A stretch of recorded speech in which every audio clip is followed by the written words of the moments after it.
வணக்கம், welcome to cinema பெட்டி YouTube channel. Andrea நடித்து ரீசெண்டாக வெளிவந்த படம் அனல் மேலே பனித்துளி. இந்த படத்தோடைய ஹிடன் டீட்டெயில்ஸ் தான் நாம் இந்த வீடியோவில் பார்க்க போகிறோம். இந்த படத்தை நீங்கள் இன்னும் பார்க்கல அப்படின்னா சோனி லைவில் அவைலபிளாக இருக்குது, செக் பண்ணி பாருங்கள். இந்த வீடியோவில் ஸ்பாய்லர்ஸ் இருக்கும், ஸோ படத்தை பார்த்தவங்க இந்த வீடியோவை பாருங்கள். இந்த படத்தோடைய டைட்டில் போடும்போதே நீங்கள் கவனிச்சிங்க அப்படின்னா கீழே பனியாக இருக்கிற மாதிரியும் மேலே சூரியன் இருக்கிற மாதிரி, அதாவது அனல் இருக்கிற மாதிரியும் காட்டியிருப்பாங்க.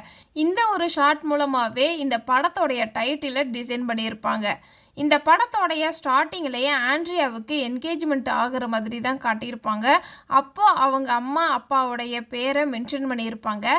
இந்த படத்தில் ஆண்ட்ரியாவுக்கு அப்பா மட்டும்தான் இருக்கிற மாதிரி காமிச்சிருப்பாங்க. என்கேஜ்மெண்ட் ஆகிற இந்த ஒரு ஷார்ட் மூலமாக அவங்க அம்மாவுடைய ஃபோட்டோவில் அவங்க அம்மாவை காமிச்சிருப்பாங்க.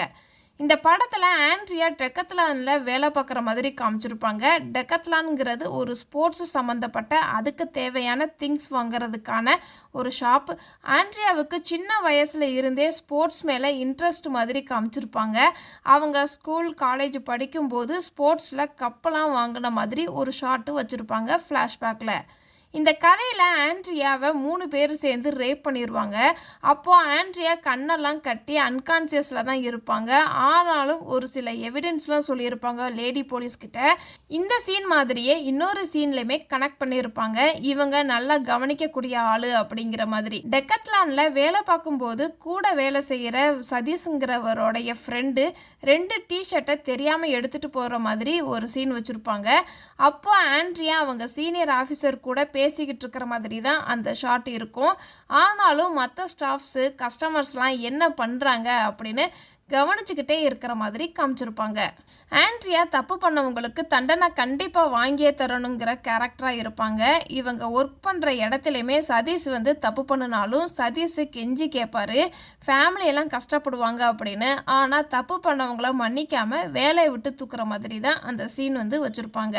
தன்னை ரேப் பண்ணவங்களுக்கும் தண்டனை கண்டிப்பாக வாங்கியே தரணும்னு கடைசி வரைக்கும் உறுதியாக இருக்கிற மாதிரி காட்டியிருப்பாங்க. ஆண்ட்ரியாவை கடத்தி கூட்டிகிட்டு போகும்போது இவங்க எல்லாம் யாருங்கிறதுக்கான ரெஃபரன்ஸாக கையில் மோதிரத்துக்கான ஒரு க்ளோஸ்அப் ஷாட் வச்சு தான் கடத்துகிற மாதிரி காட்டியிருப்பாங்க. இப்போ இந்த படத்தில் வர சின்ன சின்ன லாஜிக் மிஸ்டேக்ஸ்லாம் பார்ப்போம். இந்த படத்தில் ஸ்டார்டிங்கில் மட்டும்தான் ஆண்ட்ரியாவுக்கு அப்பா இருக்கிற மாதிரி காட்டியிருப்பாங்க. அதே இது செகண்ட் ஹாஃபில் ஹீரோ மட்டும்தான் ஆண்ட்ரியாவுக்கு சப்போர்ட்டாக இருக்கிற மாதிரி காட்டியிருப்பாங்களே தவிர ஆண்ட்ரியாவுடைய ஃபேமிலியில் இருக்கிறவங்கெல்லாம் சப்போர்ட்டாக இருக்கிறாங்களா இல்லையா அப்படின்னு காட்டியிருக்க மாட்டாங்க.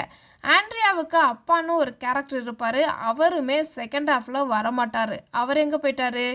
இந்த ஒரு சீனில் டெக்கத்லானில் வேலை பார்த்த ஒரு பொண்ணோட எக்ஸ் பாய் ஃப்ரெண்டை அரெஸ்ட் பண்ணி கூட்டிகிட்டு வந்திருப்பாங்க போலீஸ் ஸ்டேஷனுக்கு. அப்போ டைம் பார்த்தோம் அப்படின்னா 4 மணின்னு காட்டியிருப்பாங்க. அதே இது ஆண்ட்ரியா போலீஸ் ஸ்டேஷனை விட்டு வெளியில் போகும்போது மணி பார்த்தோம் அப்படின்னா 2 மணின்னு காட்டியிருப்பாங்க. இதெல்லாம் ஒரே நாளில் நடக்கிற மாதிரி தான் காமிச்சிருப்பாங்க.